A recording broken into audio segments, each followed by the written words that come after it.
ہم حضور کا ذکر کر کے اپنے قلب و نظر کی تسکین کا ساماں کرتے ہیں، اور یقیناً حضور کا ذکر اہل ایمان کے لیے تسکین کا سبب ہے۔ میں سینکڑوں بار یہ جملہ آپ تک پہنچا چکا ہوں۔ حضرت شیخ مہدی الفاسی مطالع المسرات شرح دلائل الخیرات میں لکھتے ہیں، حضور کا ذکر سن کر جس شخص کے کلیجے ٹھنڈ نہیں پڑتی، اس کے سینے میں دھڑکنے والا دل کسی مومن کا دل ہی نہیں ہے۔ یہ ہو ہی نہیں سکتا کہ حضور کا ذکر ہو اور تسکین نہ پہنچے۔ اہل ایمان حضور کے ذکر سے تسکین پاتے ہیں، اور جو حضور کا ذکر کرے انہیں وہ شخص بھی اچھا لگتا ہے۔ اور مجھے آپ پر رشک آ رہا ہے کہ آپ سارا دن کام کاج میں مصروف رہتے ہیں اور ساری رات حضور کے نام کی مجالس میں شریک رہتے ہیں۔ ربیع الاول کا چاند کیا طلوع ہوتا ہے، ذکر رسول کی بہار آ جاتی۔ کوئی گھر، کوئی گلی، کوئی مسجد، کوئی محلہ ایسا نہیں ہوتا جہاں نام محمد کا جھنڈا نہیں لہرا رہا ہوتا۔ فرش پہ تازہ چھیڑ چھاڑ، عرش پہ طرفہ دھوم دھام، کان جدھر لگائیے تیری ہی داستان۔ ہر شے فنا پذیر ہے، اقدار عالیہ برباد ہو رہے، اخلاق حسنہ تباہ ہو رہے، بھائی بھائی کا گلا کاٹ رہا ہے، خون سفید ہو رہے، ہر شے نیچے جا رہی ہے، لیکن ذکر رسول اوپر جا رہا ہے۔ یہ میرے رب کا وعدہ ہے جس کی تکمیل ہو رہی ہے۔ میں نے ان کھلنڈرے نوجوانوں کو بھی دیکھا ہے کہ جو گھر کا کام بھی نہیں کرتے، لیکن میلاد کا موسم ہو ساری رات جھنڈیاں ٹانک رہے ہوتے ہیں۔ یہ اہتمام ہے، یہ اللہ تعالیٰ کے محبوب کی محبت اور حضور علیہ السلام کے پیار کا یہ عالم ہے۔ نخرے باز نوجوانوں کو گلیاں صاف کرتے میں نے دیکھا ہے کہ یہاں حضور کے میلاد کے جلوس نے گزرنا ہے۔ محبتوں کی یہ عظیم داستان اور پیار کا یہ خوبصورت انداز اہل ایمان کو نصیب ہوا ہے، اور وہ یقیناً حضور کے ذکر سے خوش ہوتے ہیں، بلکہ حضور کے ذکر سے تو میرا رب بھی خوش ہوتا ہے۔ حضرت امیر معاویہ رضی اللہ تعالی عنہ سے مروی ایک روایت ہے جس کو صحاح نے بیان کیا ہے کہ ایک دن آقا تشریف لائے اور صحابہ باہم بیٹھے ہوئے تھے، اور آقا کریم نے فرمایا ما اجلسکم، تمہیں یہاں آج کس شے نے بٹھایا ہوا ہے، کیوں بیٹھے ہوئے؟ آپ سے بھی تو کوئی پوچھ سکتا ہے نا کہ موسم میں آج تغیر بھی ہے اور بوندا باندی کے امکان بھی ہیں، سردی کی ایک تازہ لہر بھی آئی ہے، لیکن آپ سب کو چھوڑ چھاڑ کے یہاں کیوں آئے؟ تو آپ اس کو کوئی جواب تو دیں گے نا، یہی جواب دیں گے نا، خوشی ہے آمنہ کے لال کے تشریف لانے۔ تو صحابہ بیٹھے ہوئے تھے، آقا کریم نے فرمایا ما اجلسکم، یہاں آج تمہیں کس شے نے بٹھایا ہوا ہے؟ تو انہوں نے عرض کی جلسنا نذکر اللہ و نحمدہ علی ما ہدانا للاسلام و من علینا بک، آج ہم اس لیے بیٹھے ہیں کہ اللہ نے آپ کی صورت میں ہمارے اوپر جو احسان کیا ہے اور ہمیں اسلام کی ہدایت ملی ہے، اس پر ہم اللہ کی حمد بیان کرنے اور ذکر کرنے کے لیے بیٹھے ہیں۔ حضور نے فرمایا کہ صحابہ کیا تم اس بات پہ قسم اٹھا سکتے ہو کہ اسی لیے بیٹھے ہو؟ صحابہ نے کہا اللہ کی قسم ہم اس لیے بیٹھے ہو۔ فرمایا میں تم سے جو قسم لی ہے کسی تہمت کی وجہ سے نہیں لی، تمہارے قول کی صداقت پر مجھے کوئی شک نہیں تھا کہ اس کو دور کرنے کے لیے میں نے قسم لی ہو، بلکہ ماجرا کچھ اور تھا۔ میرے پاس ابھی جبریل آئے اور انہوں نے آ کر کہا کہ محبوب آپ کے جو غلام کام کر رہے ہیں اس پر اللہ فرشتوں میں فخر فرما رہا ہے، اس کام پر اللہ فرشتوں میں فخر فرما رہا ہے کہ دیکھو میرے محبوب کے غلام کیا کر رہے ہیں۔ تو حضور اللہ کی تخلیق کے شاہکار ہیں، اور اس پر جب کوئی شکریہ ادا کرے گا تو اللہ راضی ہوگا، اللہ خوش ہوگا۔ تو آج میں آپ کے سامنے حضور علیہ السلام کے کچھ معجزات بیان کرنے کا ذہن لے کر کے آیا ہوں کہ آؤ آج اس کا ذکر کریں، جس کے ذکر پہ ذکر ختم ہو جاتا ہے، جس کا نام اتنا اونچا ہے، جس کا ذکر اتنا اونچا ہے کہ اونچائیاں پستی میں ڈھلنے لگ جاتی ہیں جب میرے محمد کا نام آتا ہے۔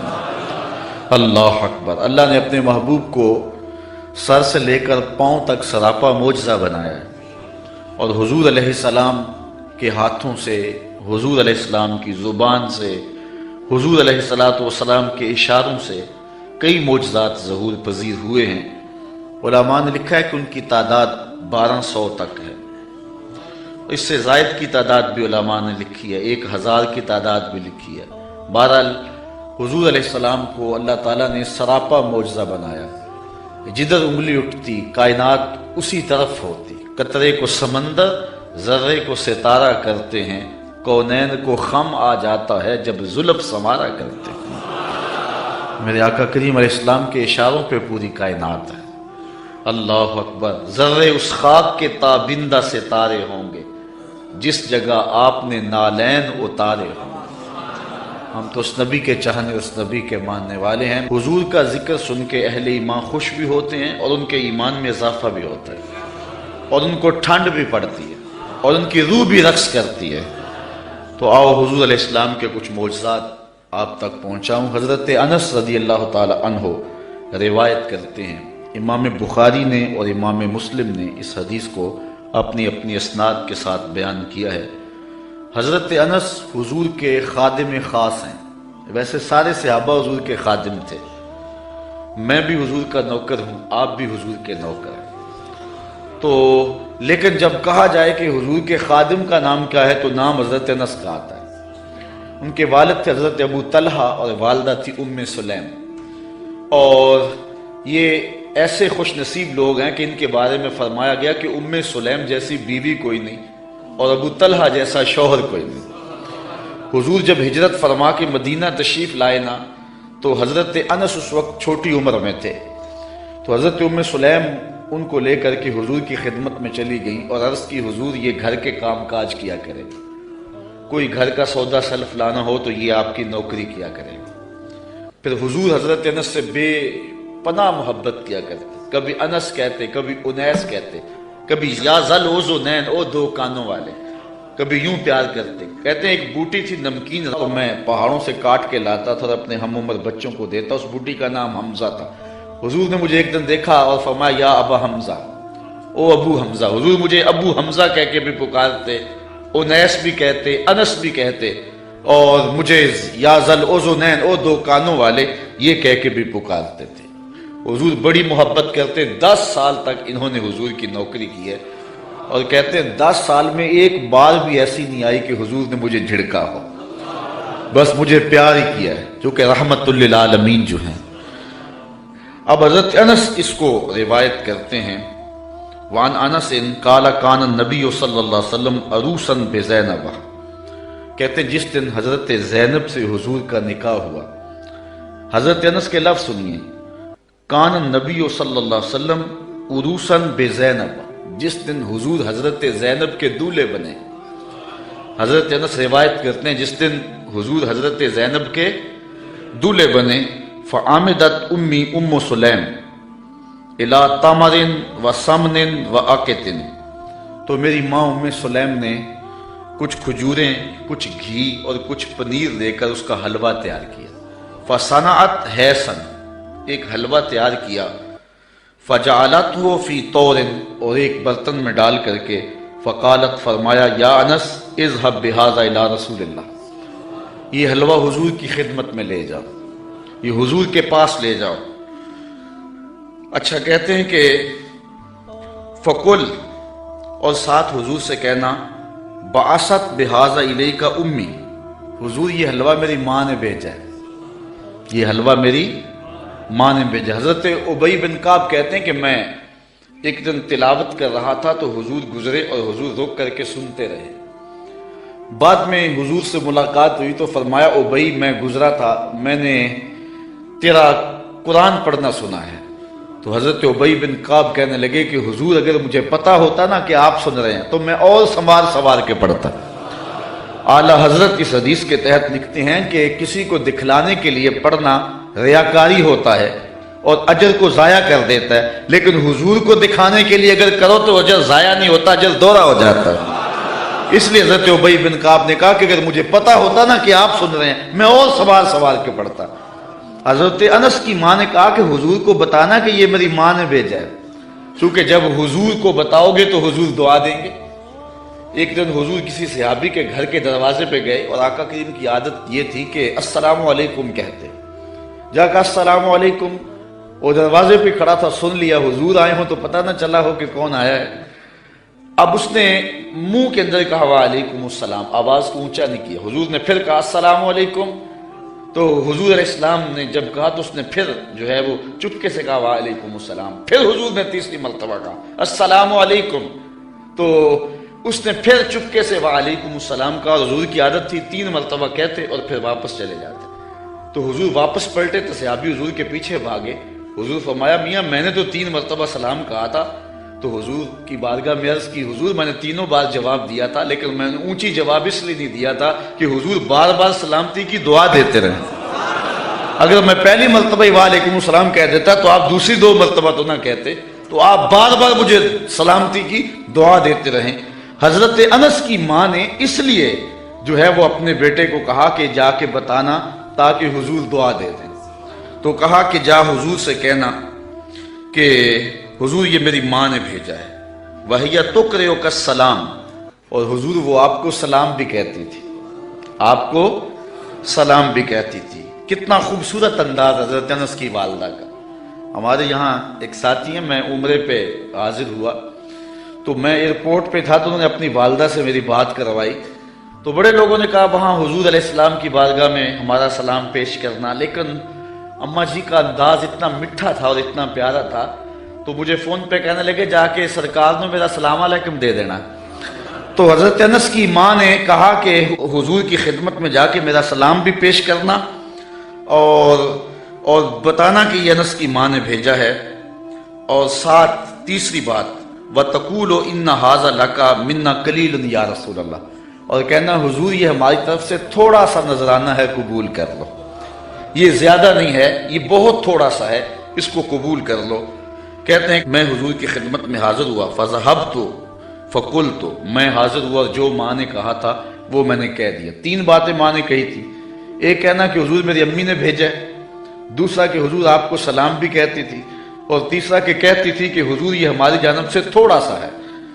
تو حضور کی خدمت میں جا کے میں نے کہہ دیا، فقال داہو، حضور نے فرمایا رکھ دو، ثم قال، پھر کہا اذهب فادع لي فلانا وفلانا وفلانا، پھر فرمایا اٹھو فلاں کو بلا لاؤ، فلاں کو بلا لاؤ، فلاں کو بلا لاؤ، رجالا سماہم، حضور نے بہت سارے لوگوں کے نام بتائے کہ جاؤ فلاں کو بھی بلا کر کے لاؤ، فلاں کو بھی بلا کر کے لاؤ، اور پھر فرمایا وَدْعُ لِي مَنْ لَقِيتَ، اچھا جو بھی ملے اس کو بھی دعوت دے آنا۔ کچھ لوگ نام بنام بتائے کہ ان کو تو جا کے بلا کے لاؤ نا، اور ان کو پیغام میرا دے کے آؤ، اور پھر کرنا راستے کے اندر اگر تمہیں کو ملے تو اسے بھی کہہ دینا کہ تیری حضور کے گھر دعوت ہے۔ اچھا حضرت انس رضی اللہ تعالیٰ عنہ فرماتے ہیں کہ میں چلا، فَدَعَوْتُ مَنْ سَمَّ وَمَنْ لَقِيتُ، جو حضور نے نام بتائے تھے میں نے جا کے ان کو بھی کہا، اور جو راستے میں ملا میں نے اسے بھی کہا، اور میاں تجھے حضور بلا رہے ہیں، حضور کے گھر میں تیری دعوت ہے۔ فَرَجَعْتُ فَإِذَا الْبَيْتُ غَاصٌ بِأَهْلِهِ، کہتے جب میں واپس پلٹا نا تو حضور کا ویڑا لوگوں کے ہجوم سے بھرا ہوا تھا۔ یار کوئی منسٹر دعوت دے کہ بیٹے کی شادی ہے آنا تو لوگ پھولے نہیں سماتے، بتاتے پھرتے آج میں بڑا مصروف ہوں، میاں آج کیا ہے جی؟ آج میں نے شادی پہ جانا ہے۔ یار جس کو منسٹر بلائے، جس کو ایم پی اور ایم این اے بلائے، وہ تو خوشی سے پھولا نہ سمائے کہ آج فلاں گھر میری دعوت ہے، پھر ان کی خوشی کا عالم کیا ہوگا جن کی دعوت محمد عربی کے گھر میں تھی۔ تو کہتے جب واپس پلٹا تو گھر بھرا ہوا تھا لوگوں سے۔ اچھا تابی نے جس نے حضرت انس سے روایت سنی اس نے کہا فَقُلْتُ لِأَنَس، میں نے انس سے کہا، قیل لِأَنس، حضرت انس سے کہا گیا عَدَدُكُمْ کم کان، کہ لوگ تھے کتنے جن لوگوں سے گھر بھرا ہوا تھا، ان کی تعداد کوئی اندازہ ہے؟ حضرت انس کہنے لگے 300 کے قریب ہوں گے لوگ۔ میں ایسے گیا اور ایسے پلٹ کے آ گیا، اور جب واپس آیا تو 300 لوگوں سے حضور کا گھر بھرا ہوا تھا۔ اب آقا کریم علیہ السلام نے فرمایا، حضرت انس کہتے ہیں فرأیت النبی صلی اللہ علیہ وسلم وضع یدہ علی تلک الحیضہ، کہ حضور نے اپنا دست برکت اس پیالے پہ رکھ دیا، اس حلوے پر اپنا دست شفا، دست نور، دست برکت، دست رحمت اس پیالے پر رکھ دیا، اور وَتَكَلَّمَ بِمَا شَاءَ اللَّهُ، اور جو اللہ نے چاہا وہ حضور نے پڑھا، ہاتھ رکھا، کھانے کو سامنے رکھا، اور پھر جو اللہ نے چاہا حضور نے وہ تلاوت کی۔ اللہ اکبر۔ اب کوئی ضد کرتا ہے کہ میں سامنے کھانا نہیں رکھنا تو نہ رکھے، اس کی مرضی، لیکن حدیث یہی ہے کہ حضور علیہ السلام نے سامنے رکھا، ہاتھ بھی رکھا، اور جو اللہ نے چاہا پڑھا بھی حضور نے۔ اچھا، پھر اس کے بعد کیا کیا؟ ثم جعل يدعو عشرة يأكلون منه، فرمایا 10 آتے جاؤ، 10 آتے جاؤ، 10 لوگ آتے گئے، وَيَقُولُ، اور حضور علیہ السلام ان کو فرماتے تھے، لہم، ان کو، اذکر اسم اللہ ولیأکل کل رجل مما یلیہ، کہ ہر شخص اللہ کا نام لیتا جائے اور اپنے سامنے سے کھاتا جائے۔ قال فأکلوا حتی شبعوا، کہتے ہیں کہ لوگ کھا گئے حتیٰ کہ رج گئے۔ فخرجت طائفۃ ودخلت طائفہ، ایک گروہ جاتا دوسرا آ جاتا، حتی اکلوا کلہم، یہاں تک کہ سب نے ایک پیالے سے کھانا کھا لیا۔ قال لی یا انس ارفع، حضور نے مجھے کہا انس، جب سب لوگ کھا چکے تو حضور فرمایا انس پیالہ اٹھا لو، یہ برتن اٹھا لو۔ فرفعتو، کہتے ہیں میں نے وہ برتن اٹھا لیا۔ اب آگے حضرت انس کی سنیے، کہتے ہیں فما ادری ہینا وضعت اکثر ام ہینا رفعت، حضرت انس کہتے ہیں میں فیصلہ نہیں کر سکتا کہ جب میں نے پیالہ رکھا تھا حلوہ اس وقت زیادہ تھا یا جب اٹھایا تھا اس وقت زیادہ تھا۔ دست شفا آیا تو برکتیں ہی برکتیں آ گئی۔ اس کو امام بخاری نے بیان کیا۔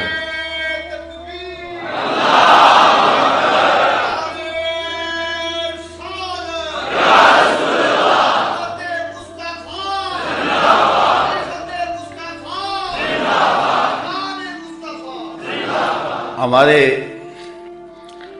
حضور علیہ السلام کا ایک اور معجزہ سنیے۔ حضرت ابو ہریرہ رضی اللہ تعالیٰ عنہ روایت کرتے ہیں، ہمارے ادھر ایک مولوی صاحب ہوا کرتے تھے، سیدھے سادھے بھولے بالے، درس نظامی تو نہیں پڑھے تھے لیکن حضور کے ساتھ پیار بڑا رکھتے تھے، اللہ ان کی مغفرت فرمایا، فوت ہو چکے ہیں۔ تو کسی نے ان سے پوچھا کہ حضرت ابو ہریرہ کو ابو ہریرہ کیوں کہتے ہیں، حضرت ابو ہریرہ کو ابو ہریرہ کیوں کہتے ہیں؟ تو انہوں نے جواب دیا، کہنے لگے کہ ابو ہریرہ کو ابو ہریرہ اس لیے کہتے ہیں کہ وہ ہر ویلے حضور کے پاس رہتے تھے۔ ابو ہریرہ کو ابو ہریرہ اس لیے کہتے ہیں کہ وہ ہر ویلے حضور کے پاس رہتے۔ اس کا سبب تو اور ہے لیکن چلو آج یہی ترجمہ کر لیتے ہیں کہ حضرت ابو ہریرہ ہر ویلے حضور کے پاس ہی رہتے تھے اور ان کے مقدر کہ وہ حضور کے پاس رہتے تھے۔ اچھا، حضرت ابو ہریرہ رضی اللہ تعالی عنہ اصحاب صفہ میں سے، اسلام کی پہلی یونیورسٹی صفہ اس کے طالب علم ہیں، اور حضور سے بلا تعین اوقات انہوں نے پڑھا، اور آقا کریم نے ان کے سینے کے اندر علم کوٹ کوٹ کے بھر دیا۔ کہتے ہیں میں بہت کچھ سنتا تھا، بھول جاتا تھا، پھر ایک نے عرض کی انی اسمع منک حدیثا کثیرا، بہت کچھ سنتا ہوں لیکن یاد نہیں رہتا۔ فرمایا ابسط ردا کا یا ابا ہریرہ، چادر بچھا لو۔ پھر چادر بچھی تو حضور نے یوں کوئی شے ڈال دی، فرمایا سمیٹو اور سینے سے لگاؤ۔ کہتے ہیں سینے سے لگایا پھر بھول نہیں سکا۔ حضرت ابو ہریرہ نے حضور علیہ السلام سے کثرت کے ساتھ احادیث امت کو پہنچائی۔ اصحاب صوفہ میں تھے، کوئی شخص خدمت کر جاتا، کوئی گھر میں چیز کسی نے تیار کی دے جاتا، کھا لیتے، بھوک بھی کاٹتے۔ کہتے ایک دن ایسا تھا کہ اتنی بھوک لگی کہ کھانے کے لیے کچھ نہ تھا اور میری کمر بھی سیدھی نہیں ہو رہی تھی۔ میں مسجد نبوی کے ایسے زاویے میں جا کے بیٹھ گیا جہاں لوگوں کا گزر ہوتا تھا۔ میرا خیال یہ تھا کوئی گزرتا گزرتا مجھے دیکھے گا اور میرے چہرے پر بھوک اور پیاس کے آثار دیکھے گا تو کوئی میری ضیافت کرے گا اور میری کمر سیدھی ہو جائے گی، لیکن جو بھی آتا سلام لے کے گزر جاتا، کسی نے اس پہ غور نہ کیا۔ خیر حضرت عمر رضی اللہ تعالیٰ عنہ آئے تو میں نے ان سے قرآن مجید کی کسی آیت کے بارے میں پوچھا۔ میرا خیال تھا کہ یہ آیت بھی بتائیں گے اور ساتھ میرے سے ہم کلام بھی ہوں گے اور میرے اندر کی کیفیت جان جائیں گے۔ انہوں نے مجھے آیت بتائی اور جلدی سے چلے گئے۔ میں پھر پریشان، پھر حضرت ابو بکر صدیق رضی اللہ تعالیٰ عنہ آئے، میں نے ان سے بھی کوئی مسئلہ شرعی پوچھا، انہوں نے مسئلہ بتایا اور چلے گئے۔ میں دل میں سوچا کہ میرا مسئلہ تو حل نہ ہوا۔ کہا پھر میں بیٹھا تھا کہ دل و قلب و نگاہ کا مرشد اولین آ گیا۔ حضور آ گئے. میں نے حضور سے بھی کوئی مسئلہ پوچھا. حضور نے میری جانب غور سے دیکھا اور پھر مسکرا پڑے اور کہا ابو ہریرہ بھوک لگی ہوئی ہے؟ میں نے عرض کی حضور مجھے بھوک لگی ہوئی ہے. فرمایا میرے پیچھے آ جاؤ.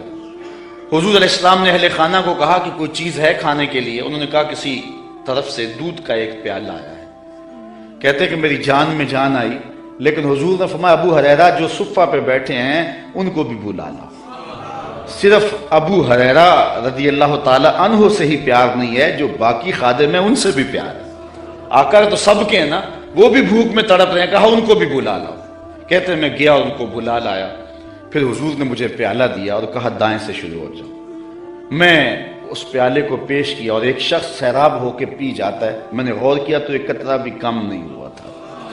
مجھے تسلی ہو گئی. میں نے دوسرے کو دیا، تیسرے کو دیا. 70 آدمی دودھ پی گئے اور پیالے میں کمی واقعہ لگتا یہ تھا اللہ نے اس دودھ کا تعلق حوض کوثر کی نہر سے جوڑ دیا تھا. کہتے ہیں 70 آدمی دودھ پی گئے. پھر حضور فرمایا ابو ہریرہ کون باقی؟ میں نے عرض کی حضور ایک آپ باقی ایک میں باقی. تو حضور نے فرمایا ابو ہریرہ پیو. کہتے ہیں میں نے پیا. فرمایا اور پیو. میں نے اور پیا. پھر فرمایا اور پیو. میں نے کہا مجھے اس رب کی قسم جس نے آپ کو حق کے ساتھ مبعوث کیا ہے، میرے میں تو ایک قطرے کی بھی اب گنجائش باقی نہیں رہی. تو حضور علیہ السلام نے میرے ہاتھ سے پیالہ لیا اور نوش جاں کیا. اعلیٰ حضرت فرماتے ہیں ہاں جناب ابو ہریرہ کیسا تھا وہ جام شیر؟ ہاں جناب ابو ہریرہ کیسا تھا وہ جام شیر جس سے 70 صاحبوں کا دودھ سے منہ بھر گیا. 70 آدمی دودھ کے ایک پیالے کو پی گئے. میرے استاذ المکرم قبلہ مفتی حبیب اللہ صاحب رحمۃ اللہ تعالی علیہ فرمایا کرتے تھے کہ ایک پہلو تو یہ ہے کہ دودھ کا ایک پیالہ 70-72 آدمیوں کو کافی ہو گیا. ذرا تھوڑا سا ادھر بھی غور کرو کہ 2 جہاں کا سردار ہے، 71 آدمیوں کا جوٹا پی رہا ہے. یہ پہلو بھی تمہارے پیش نظر رہنا چاہیے کہ 2 جہاں کا سردار ہو کہ اتنے آدمیوں کا جوٹا پی رہا ہے. اللہ اکبر. آئیے حضور علیہ الصلوۃ والسلام کہ ایک اور معجزہ کو سنتے ہیں اور اپنے ایمان کو تازہ کرتے ہیں. حضرت جابر رضی اللہ تعالی عنہ روایت کرتے ہیں، کہتے ہیں حدیبیہ کے مقام پہ آقا کریم وضو کرنے لگے تو لوگ اکٹھے ہو گئے. فرمایا کیا ماجرا ہے؟ عرض کی کہ حضور پانی نہیں ہے. تو اس لیے لوگ جو ہیں وہ پیاس سے تڑپ رہے ہیں. تو آقا کریم علیہ السلام نے جو ہے وہ کوزے کے اندر اپنا دستے برکت ڈال دیا. آپ سنو حدیث کے لفظ، یہ بھی بخاری شریف کی روایت ہے. فوضع النبی صلی اللہ علیہ وسلم یدہ فی الرکوہ. حضور علیہ السلام نے اس کوزے میں اس برتن میں اپنا دست شفا ڈال دیا. فجعل الماء یفور بین اصابعہ کامثال العیون.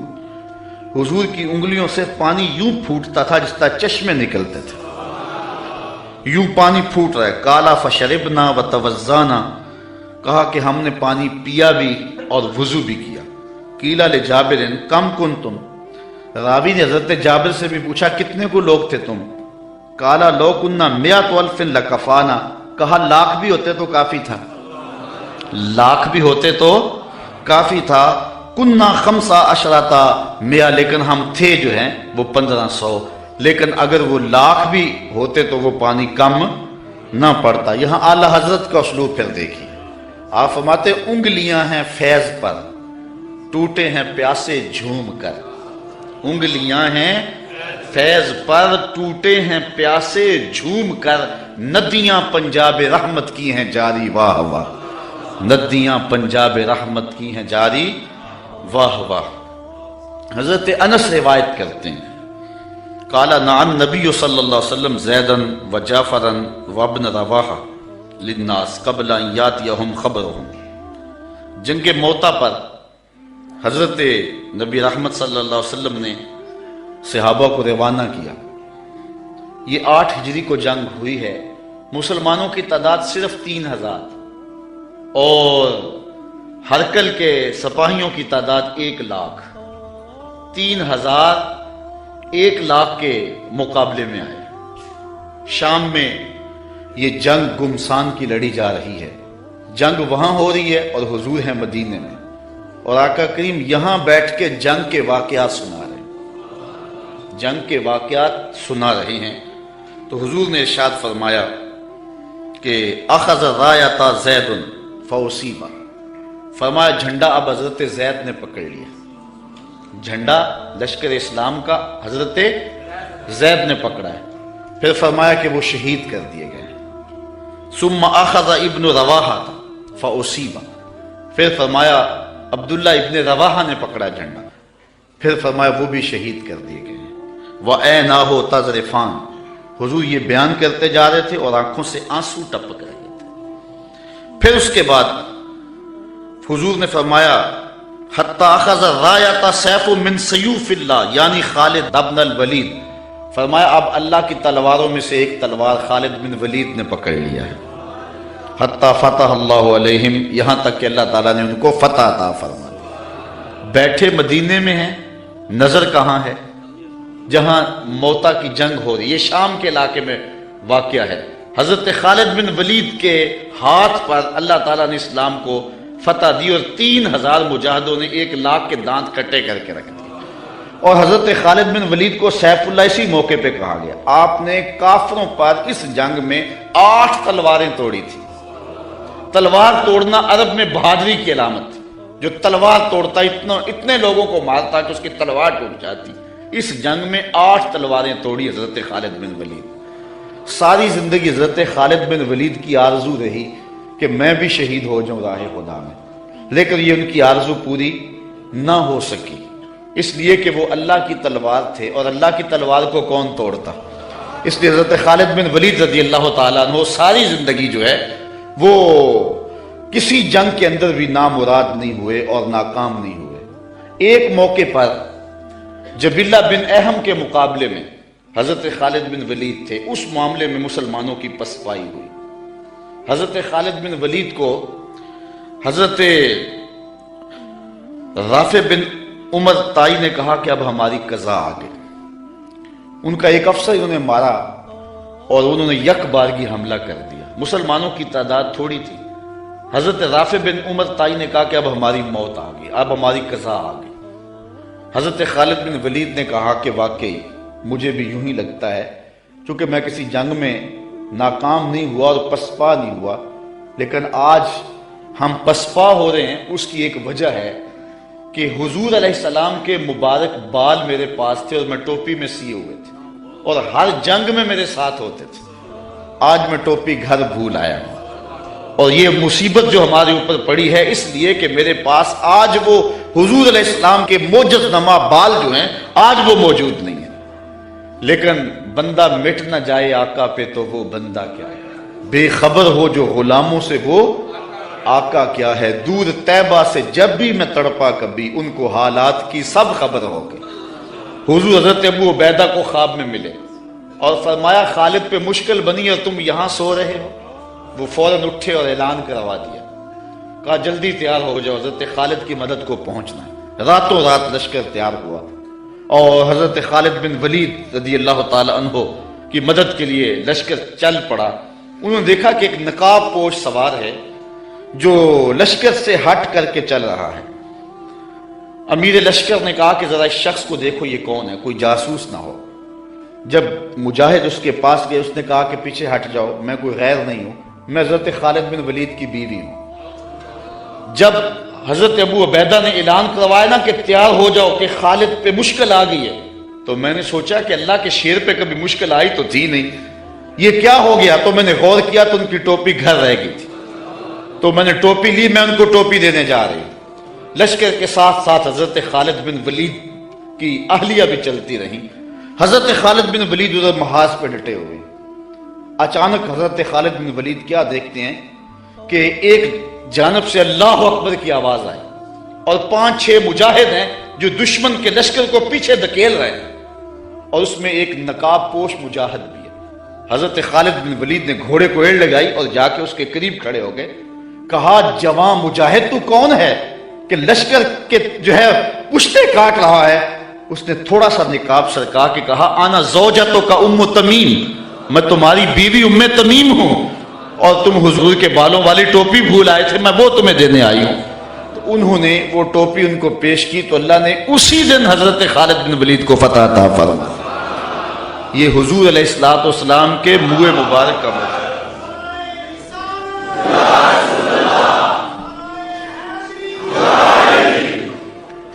حضرت سلمان فارسی رضی اللہ تعالی عنہ نے 350 سال زندگی پائی. ایک روایت کے مطابق 250 سال اور دوسری روایت کے مطابق 350 سال زندگی پائی. کہتے ہیں کہ میں ایک پادری کی خدمت کرتا رہا. جب اس کا آخری وقت آیا اس نے مجھے کہا کہ تو نے میری بڑی نوکری کی ہے اور بڑی خدمت کی ہے، تو اب میں جا رہا ہوں، لیکن اب تو چلا جا غموریہ، اور وہاں کا ایک راہب ہے جو کتاب اللہ کو صحیح جاننے والا ہے، اس کی خدمت کا تجھے کچھ مل جائے گا. کہتے میں نے اس کی وفات کے بعد تدفین کی اور پھر غموریہ کے اس راہب کے پاس پہنچا. ساری زندگی میں نے اس کی نوکری کی. جب وہ فوت ہونے لگا تو اس نے مجھے کہا کہ اب میں اس دنیا سے جا رہا ہوں، تو نے بہت زیادہ میری خدمت کی، میں تجھے ایک پتے کی بات بتاؤں، اب تو چلا جا مدینے میں، یثرب میں، یہ نبی آخر الزمان کی ہجرت گاہ ہوگا، اور وہاں جا کے اس کا انتظار کر، اب وہ آنے والے، ان کے آنے کا وقت بالکل قریب آ گیا. کہتے میں نے اس کو کہا کہ مجھے کیسے پتا چلے گا کہ یہ نبی ہے، کوئی شخص بھی تو دعویٰ کر سکتا ہے. کہا 3 نشانیاں ہوں گی.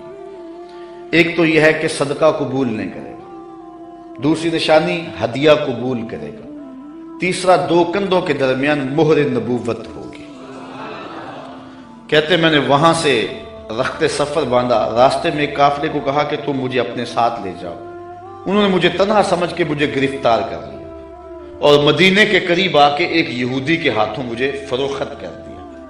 میں نے کہا مجھے غلامی بھی قبول ہے، کبھی عرش پر کبھی فرش پر، کبھی ان کے در کبھی در بدر، غم عاشقی تیرا شکریہ میں کہاں کہاں سے گزر گیا. کہتے ہیں ایک دن میں اس یہودی کے باغ میں کام کر رہا تھا اور کھجوریں توڑ رہا تھا کہ مدینے کی گلیوں میں طالع البدر علینا کی آوازیں آنے لگی. چھلانگ لگائی اور دوڑ لگا دی. یہودی نے سمجھا کہ میرا غلام بھاگ گیا، اس نے بھاگ کر کے پکڑ لیا. حضرت سلمان فارسی کہنے لگے کہ میاں میرا جسم تیرا ہی غلام ہے لیکن دل کسی اور کا ہے. تو پھر میں حضور کی خدمت میں کچھ کھجوریں پیش کی تو فرمایا ہم نبی ہیں، ہم صدقہ نہیں لیا کرتے. میں نے کہا حضور صدقہ نہیں ہے، ہدیہ ہے. تو حضور نے قبول فرما لیا. 2 نشانیاں پوری ہو گئی، اب تیسری نشانی کا انتظار. حضور مہر نبوت کو چھپا کر کے رکھتے تھے. میں طاق میں رہتا تھا. ایک دن ایک جنازے میں حضور تشریف لائے. میں تھوڑا سا حضور کے پیچھے ہوا تو آقا کریم علیہ السلام نے اپنی چادر مہر نبوت سے ہٹا دی. فَأَلْقَ إِلَيَّ رِدَاءَهُ، اپنی چادر میری جانب پھینک دی. وَقَالَ انظر إِلَى مَا أُمِرْتَ بِهِ، جو تجھے بتایا گیا دیکھ لے، جو ڈھونڈ رہا ہے وہ دیکھ لے. فرایت الخاتمہ بین کتفیہ مثل بیضۃ الحمامہ، تو پھر میں نے حضور کے 2 کندھوں کے درمیان کبوتر کے انڈے کے برابر حضور کی مہر نبوت دیکھ لی اور ایمان کی دولت سے مالا مال ہو گئے. اچھا، حضور کے معجزات کی فہرست تو بہت طویل ہے، لیکن میں آج کی اس نشست کو ایک عظیم حضور کے معجزے سے اختتام کی طرف لے جاؤں گا. آقا کریم جب ہجرت مدینہ کے لیے رخت سفر باندھتے ہیں، راستے میں آتکا بنت خلف بن معبد نامی ایک خاتون کا گھر آیا. حضور وہاں رک کر کے ان کو کہا کہ اگر تمہارے پاس ہماری خدمت کے لیے کچھ ہے تو ہمیں پیش کرو. بھوک اور پیاس آقا کریم نے محسوس کی. حضور کے جو ساتھی بھی تھے، تو اس خاتون نے جس کا نام معبد تھا، اس نے کہا کہ لو کانا عندنا شیء ما آوزکم الکرا، ہم دیہاتی لوگ ہیں اور عرب ہیں، ہمارے ہاں مہمان آ جائے تو کوئی کسر نہیں چھوڑتے، لیکن آج اتفاق ایسا ہے کہ ہمارے گھر کچھ ہے نہیں جو آپ کی خدمت کے لیے پیش کریں. عرب لوگ مہمان دیکھ کر کے خوش ہوتے ہیں، پھر مہمان بھی اتنے سونے آ جائیں، لیکن بدقسمتی یہ ہے کہ اس وقت ہمارے پاس کچھ ہے نہیں جو آپ کو پیش کر سکے. ایک جانب ایک بکری بندھی ہوئی تھی، لاغر اور کمزور سی. حضور فرمایا اگر تم کہو تو اس کا دودھ دھو لیں. اس نے کہا اس کی ہڈیوں میں گودا نہیں، کھیری میں دودھ کہاں ہوگا. اگر یہ چلنے کے قابل ہوتی تو ریوڑ کے ساتھ نہ جاتی. فرمایا اگر تم اجازت دو. اس نے کہا مجھے کیا اعتراض ہو سکتا. تو حضرت سیدنا صدیق اکبر نے آگے بڑھ کے بکری کو کھولا اور حضور کے سامنے کھڑا کیا. آقا نے دست شفا، دست رحمت اور دست برکت اس بکری کی پشت پہ رکھا. جو ہی حضور کا ہاتھ آیا تو اس نے جھرجھری لی، ٹانگیں چوڑی کر دی، اس کی کھیری میں دودھ اتر آیا. حضور علیہ السلام نے فرمایا کہ کوئی برتن لا. اس نے گھر کا برتن پیش کیا. حضور نے دودھ دعا تو جھاگ اٹھنے لگی، حتیٰ کہ گھر کے سارے برتن دودھ سے بھر گئے. ام معبد کے گھر کی تھالیاں بھی دودھ سے بھر گئی. حضور نے بھی پیا، حضور کے ساتھیوں نے بھی پیا. ام معبد اور گھر میں اس کا ایک بچہ تھا، اس کے پاس، اس نے بھی دودھ پیا. حضور علیہ السلام نے دعائے برکت دی اور چلے گئے. ام معبد کو حضور کا پتہ پوچھنا یاد نہ رہا، بس حضور کے حسن اور جمال میں کھو گئی اور پوچھنا یاد نہ رہا کون ہو، کدھر سے آئے ہو، نام کیا ہے. شام کو جب ابو معبد بکریوں کا ریوڑ لے کر کے واپس پلٹا، اس نے کچی کلی پہ نور برستے دیکھا، انوار اترتے دیکھے. ایک بار وہ جدھر سے گزرے ہیں نصیر، ایک بار وہ جدھر سے گزرے ہیں نصیر، ہزار بار ادھر سے بہار گزری. نشور وحدی کا لہجہ دیکھیں. اس نے کہا چند لمحوں کے لیے ٹھہرے تھے تم جس پیڑ کے نیچے، چند لمحوں کے لیے ٹھہرے تھے تم جس پیڑ کے نیچے، سنا ہے آج تک اس پیڑ کا سایہ مہکتا ہے. آج تک اس درخت کے سائے سے بھی خوشبو آتی ہے جس درخت کے سائے میں چند لمحوں کے لیے آپ رکے تھے. ام معبد کا شوہر ابو معبد کہتا ہے کہ کیا ماجرا ہے، آج ہمارے گھر میں یہ جو رونق ہے اور یہ جو تازگی ہے اور یہ انوار اتر رہے ہیں، کیا ماجرا ہے. تو ام معبد کو حضور کا نام تو پوچھنا یاد نہیں رہا. اس نے اپنے طور پہ حضور کا نام رکھ لیا. اس نے کہا آج ہمارے گھر میں مبارک آیا تھا، آج ہمارے گھر میں مبارک آیا تھا. ابو معبد پوچھتا ہے کہ مبارک کیسا تھا جو سارے گھر کو روشن کر گیا، وہ کیسا تھا؟ تو ام معبد تاصف رسول اللہ صلی اللہ علیہ وسلم، ام معبد حضور کا حلیہ بیان کرتی، کہتی ہے فقالت رأیت رجلا ظاہر الوضاء، میں نے ایک ایسا شخص دیکھا ہے کہ جس کا رنگ نکھرا ہوا تھا، جس کا چہرہ چمک رہا تھا. حضور علیہ السلام کے رنگ کے بارے میں یہ بھی حدیث آتی ہے اظہر اللون، حضور کا رنگ جو ہے بالکل واضح اور چمکدار تھا. ابیض کے لفظ بھی آتے ہیں. ام معبد کہتی ہے رأیت رجلا ظاہر الوضاء، میں نے ایک ایسا شخص دیکھا جس کا رنگ نکھرا ہوا تھا. اللہ اکبر. حدیث بہت طویل ہے. کسیم وسیم وفی عینیہ داج وفی اشفارہ وطف وفی صوتہ سہل احول اکحل ازج اکران وفی عنقہ سطع وفی لحیتہ کساسہ. کہا کیا بتاؤں، رنگ سونا تھا، ابرو ملے ہوئے تھے، پلکیں لمبی تھی، آنکھیں سرمگی تھی، گردن سراہی جیسی تھی، ہاتھ خوبصورت تھے، خاموش ہوتے تو پھر بھی وقار ہوتا. لیکن میں ام معبد کا صرف ایک جملہ آپ کی نظر کرنا چاہ رہا ہوں. ہزارہا مصنفین، نثر نگار اور شعراء اور ادباء کے سارے ادب پارے اور ساری نثر نگاریاں اور ساری انشاء پردازیاں اس کے ان دو جملوں پہ قربان. ام معبد نے کیا کہا، میرے شوہر میں کیا بتاؤں کہ وہ مبارک کیسا تھا، میں کیا بتاؤں وہ مبارک کیسا تھا، بس اتنی بات سن لو. ابہ الناس وَأَجْمَلَهُ مِنْ بَعِيدٍ وَأَحْسَنَهُ مِنْ قَرِيبٍ. وہ اتنا سونا تھا جب کوئی اس کو دور سے دیکھتا تو سونا نظر آتا، قریب آ کے دیکھتا تو اور سونا نظر آتا. یہ دو جملے اس کے دیکھیے، دور سے کوئی دیکھے تو پھر بھی سونا، قریب آئے تو پھر بھی. کچھ لوگ دور سے بھلے لگتے ہیں، قریب آئے تو نقوش میں وہ کشش نہیں ہوتی ہیں. کچھ لوگ قریب سے سونے، دور سے دھندلے ہو جاتے ہیں. لیکن کہا وہ اتنا سونا تھا، دور تھا پھر بھی سونا لگتا تھا، قریب آیا تو پھر بھی. اچھا یہاں اس نے حضور کی سیرت بھی بیان کی ہے.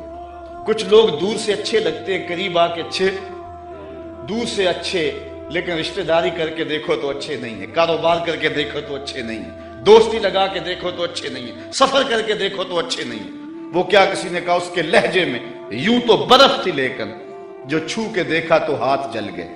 کچھ لوگ دور سے سہانے سہانے، قریب آئیں تو کان پھٹیں ڈھول کی طرح. لیکن اس نے حضور کی صورت بھی بیان کی اور ان جملوں میں حضور کی سیرت بھی بیان کی. کہا وہ اتنا سونا تھا، دور تھا تو پھر بھی سونا لگتا تھا، قریب آ گیا تو پھر بھی سونا لگتا تھا. دور تھا تو نظریں جھکی ہوئی تھی، قریب آیا تو حیا کے پہرے تھے. عجیب حسن تھا، عجیب رنگ تھا، دور سے بھی سونا لگتا تھا، قریب سے بھی سونا لگتا تھا. اچھا ایک ترجمہ اس کا میں نے بھی کیا ہے، اگر آپ کا ذوق ہو سلامت. اس نے کہا کہ کیا بتاؤں، دور سے بھی سونا اور قریب سے بھی سونا. تو میرے ذہن میں اس کا مفہوم ایک یہ بھی آیا ہے، مفہوم وہی ہے لیکن ایک یہ بھی آیا ہے، اور آپ اس کی تائید کریں گے، علماء تشریف فرما ہے، شفقت فرمائیں گے. تو اس نے کہا کہ میں کیا بتاؤں وہ کتنا سونا تھا، دور تھا تو سونا لگتا تھا، قریب آیا تو اور سونا لگتا تھا. تو میں کہتا ہوں کہ حضور دور سے بھی سونے اور قریب سے بھی. جنہوں نے قریب سے دیکھا نا انہوں نے کہا کل قمر لیلۃ البدر لم ارا قبلہ ولا بعدہ مثلہ. کیا پوچھتے ہو، 14ویں رات کا چمکتا ہوا چاند تھے حضور. حضور جیسا نہ پہلے دیکھا نہ بعد میں دیکھا. یہ کس نے کہا؟ حضرت ابو ہریرہ نے. جس نے پاس کھڑے ہو کر کے دیکھا، جس نے قریب سے دیکھا اس نے کہا کل قمر لیلۃ البدر. اور جس نے 13 صدیوں کے فاصلے پہ کھڑے ہو کے دیکھا اس نے کہا مکھ چند بدر شاہ شانی، متھے چمک دی لاٹ، کالی زلف تے اکھ مستانی ہے، مخمور اکھی ہند مد بھری. جس نے قریب کھڑے ہو کے دیکھا اس نے کہا کہ چاند چڑھا ہوا تھا اور حضور لال دھاری دار یمنی چادر اوڑھ کے آرام کر رہے تھے. یہ حضرت جابر بن سامورہ کہتے ہیں کبھی اسے دیکھوں کبھی انہیں دیکھوں، فائزہ ہوا اندی احسن من القمر. پھر میں نے فیصلہ کیا نہیں حضور سونے ہیں. جس نے قریب سے دیکھا اس نے کہا کہ چاند سے حضور سونے ہیں، اور جو 13 صدیوں کے فاصلے پہ کھڑے ہو کے بریلی سے دیکھتا رہا اس نے کہا خورشید تھا کس زور پر، کیا بھڑ کے چمکا تھا قمر، بے پردہ جب وہ رخ ہوا یہ بھی نہیں وہ بھی نہیں. جس نے قریب سے دیکھا اس نے کہا کان رسول اللہ صلی اللہ علیہ وسلم افلج الثنیتین اذا تکلم رویا کالنور یخرج من بین ثنایاہ. کہ حضور کے سامنے والے دانتوں میں ہلکا سا سوراخ تھا اور حضور جب بولتے تھے نور کی کرنیں چھن چھن کے نکلتی تھی.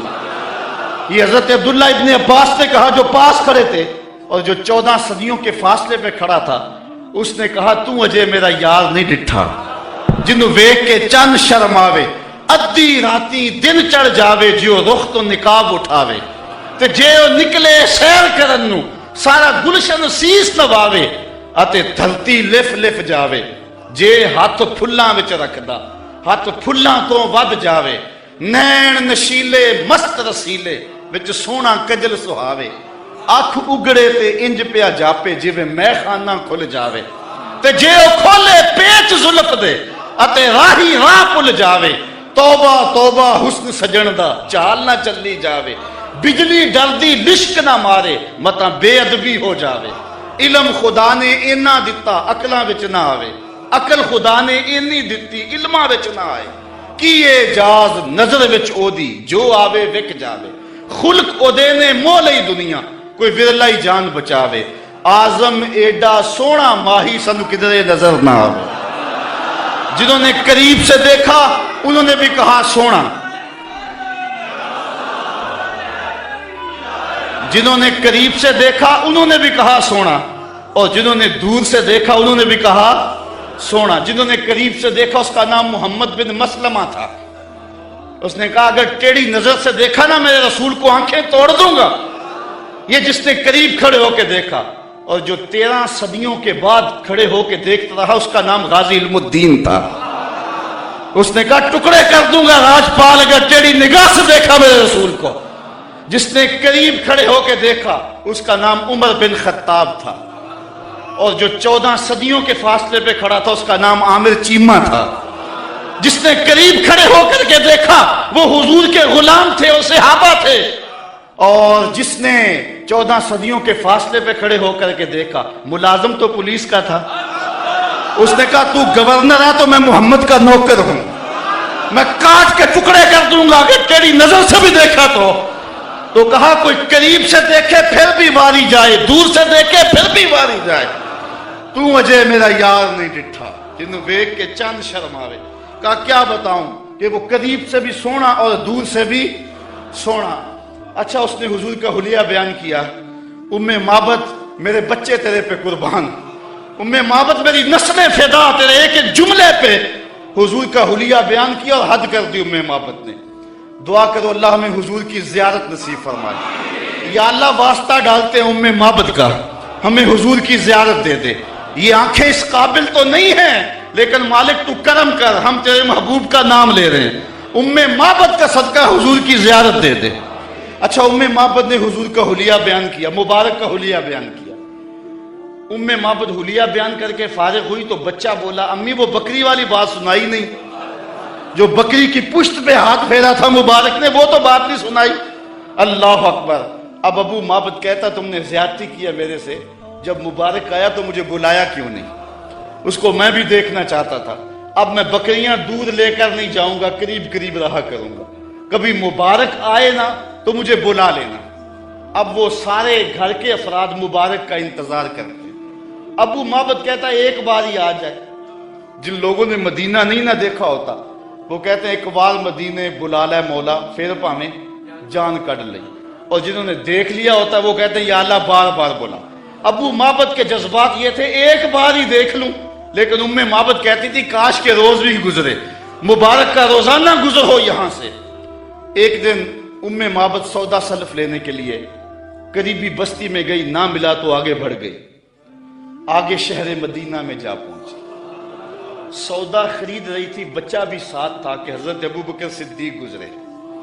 تو بچے نے جب دیکھا نا تو تڑپنے لگا، اور اس کے لفظوں میں وہ بے ساختگی اور اس کی تڑپ ظاہر ہو رہی ہے۔ اس نے کہا یا امہ ان ھذا الرجل الذی کان مع المبارک، اے امی اس دن جو مبارک کے ساتھ نہیں بندہ تھا یہ جا رہا ہے۔ سودا چھوڑا حضرت ابوبکر صدیق کے پیچھے اور پوچھتے ہیں مبارک کہاں ہے؟ تم تو مل گئے ہو، مبارک کدھر ہے؟ اب نام تو اپنے طور پہ رکھا ہوا تھا۔ حضرت ابوبکر صدیق فرمایا کس مبارک کو ڈھونڈ رہی ہو؟ کہا وہی جس نے بکری کی پشت پہ ہاتھ پھیرا تھا۔ کہا آؤ تمہیں مبارک کے ڈیرے پہ لے چلو۔ حضور صحن مسجد نبوی میں بیٹھے ہوئے تھے۔ جب بچے نے دیکھا تو پھر چیخا اور کہا امی وہ دیکھو مبارک بیٹھا ہوا۔ یہ حضور کے قدموں میں بیٹھ گئے اور برکت لوٹی۔ حضور نے اسلام دیا، انہوں نے قبول کیا، واپس پلٹے، گھر آئے۔ شام کو ابو معبد کے واپس آنے کا جب وقت ہوا نا تو ماں کہتی تھی بیٹے تو خاموش رہنا، میں بتاؤں گی تمہارے باپ کو۔ بیٹا کہتا نہیں امی مبارک کے ساتھی کو میں نے دیکھا تھا، اس لیے میں نے بتانا ہے ابو کہ ہم مبارک کو دیکھ آئے ہیں۔ شام کو جب ابو معبد آیا نا یہ دونوں بتانے لگے، وہ پہلے ہی بول پڑا، کہا گھر پھر چمک رہا ہے، مبارک پھر آیا تھا؟ انہوں نے کہا مبارک تو نہیں آیا، ہم اس کا ڈیرا دیکھ آئے ہیں۔ کہا کدھر رہتا ہے؟ کہا جسے دنیا محمد کہتی ہے وہی تو مبارک ہے۔ پھر اگلے دن ابو معبد بھی حضور کے قدموں میں بیٹھا ہوا تھا۔ وہ بکری ام معبد کے پاس عام و رمادہ تک زندہ رہی۔ اہل سیر لکھتے ہیں کہ حضرت عمر کے دور میں ایک سال آیا تھا جب قحط پڑا تھا اور درخت بھی سوکھ گئے تھے، جانوروں کی چھاتیاں بھی خشک ہو گئی تھی، کنووں کے پانی بھی نیچے چلے گئے تھے، حوض بھی خشک ہو گئے تھے، کہیں سے پانی کا کوئی قطرہ نہیں ملتا تھا، لیکن ام معبد کے ڈیرے سے بکری کا دودھ مل جاتا تھا، کیونکہ حضور علیہ السلام نے اس بکری پر اپنا دست شفا پھیرا تھا، اپنا دست برکت پھیرا تھا۔ یہ حضور علیہ السلام کے ہاتھ کی اور حضور علیہ السلام کے دست نور کی برکت ہے۔ یہ ہاتھ تو اٹھ جائے تو چاند کے ٹکڑے ہوتے ہیں، یہ ہاتھ اٹھ جائے تو سورج پلٹ کے سر کے وقت پہ آتا ہے۔ اللہ اکبر۔ یہ جدھر ہاتھ ہو جاتے ہیں ادھر ہی کائنات کا نظام ہوتا ہے۔